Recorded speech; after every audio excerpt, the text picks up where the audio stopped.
Continuamos en Camino a los Pinos y les recordamos a ustedes nuestros correos de voz, Twitter y Facebook para tener más información y comentarios respecto a esta plática que tenemos esta noche con el doctor Mariano Palacios Alcocer. El IFE a veces se le acusa de este proceso de ambigüedad y de indefinición, pero la ley electoral, la reforma del 2007, viene de la Cámara de Diputados. Entonces, en ese sentido, ¿qué tanta responsabilidad y margen de maniobra tendría el IFE ante una ley que le llega tan atada de manos y con tantas restricciones tan poco eficientes en términos de su aplicabilidad? No perdamos de vista, Lorenzo, este dato que tú das, de que la ley electoral vigente es una ley que dicta el Congreso prácticamente al año siguiente de la elección del 2006. Por lo tanto, había una gran desconfianza entre los actores y tratan de llevar a la ley todas aquellas suspicacias reales o imaginarias que pudieran alterar el proceso electoral. O sea, se legisló para el pasado. Tal parecería que se trató de remediar con la ley del 2007 las inconsistencias del IFE y del proceso electoral del 2006, pero no se planteó crear el escenario deseable de una competencia más transparente, más abierta, más comunicativa para la sociedad y más participativa para los actores. De tal manera que todo parecería indicar que la reforma electoral en México es una reforma que se teje de día y se desteje de noche. Es decir, el viejo mito griego de que teníamos que trabajar para deshacer lo andado se vuelve a dar aquí. Hoy nadie duda de que será conveniente, cuando los ánimos se serenen y cuando las pasiones concluyan, que se abra un espacio para la reflexión sobre una reforma electoral que le dé a la autoridad electoral, a los actores políticos y fundamentalmente a los ciudadanos, espacios de certidumbre, de claridad y de transparencia para la competencia electoral. Hoy tenemos entonces partidos, partidarios, simpatizantes, medios, políticos, gobiernos. Tenemos una ley electoral que a nadie satisface, que a nadie le acomoda y que en muchos sentidos tiene ambigüedades. Pero un presidente electo con esa ley es tan legítimo y tan constitucional como cualquiera de los anteriores.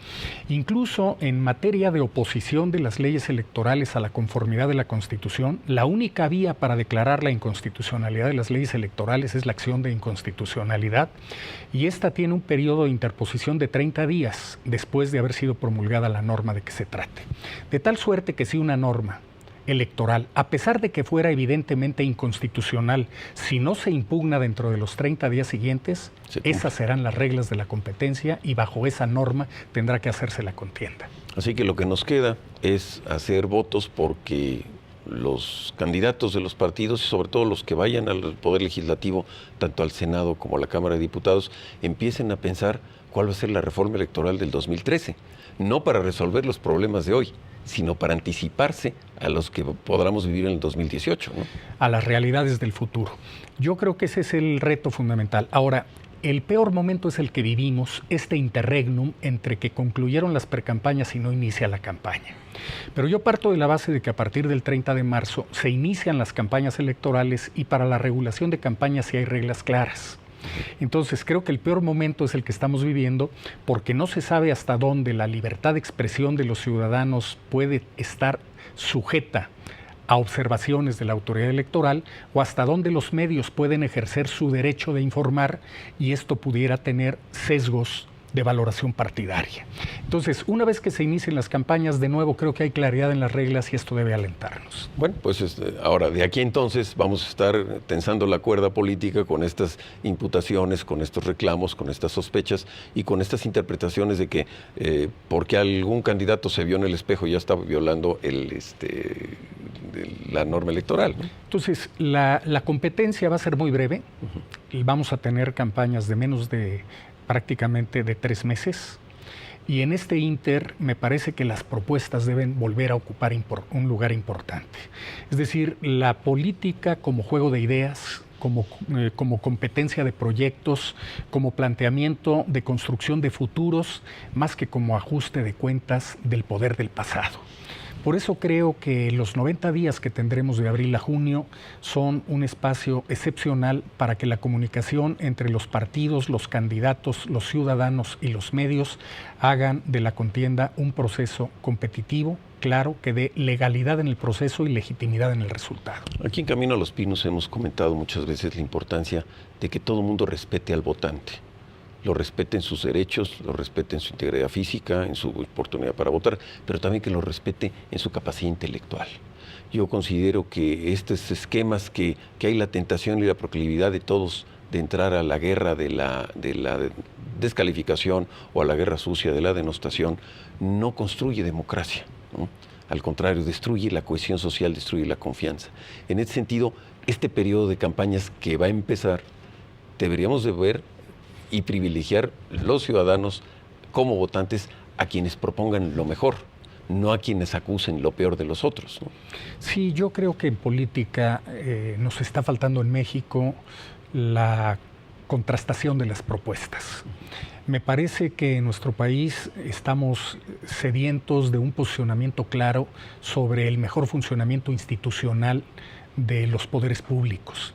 Me parece que el sistema del Estado federal mexicano está teniendo límites de agotamiento en la relación entre la federación y los estados. Me parece que la vida municipal requiere una nueva bocanada de autonomía y libertades. Me parece que es indispensable un Congreso mucho más responsable de ser depositario de la soberanía para dictar las leyes que el país requiere y no los acuerdos que las cúpulas burocráticas van construyendo. Y me parece que la autonomía del Poder Judicial es indispensable para darle credibilidad al Estado de Derecho. Yo creo que un Congreso que tenga más periodos ordinarios de sesiones, de más tiempo, que le den la certidumbre al ciudadano de que sus legisladores, sus diputados y diputadas están legislando. Yo creo que aquí hay una sospecha y una distancia mental del ciudadano respecto a su legislador.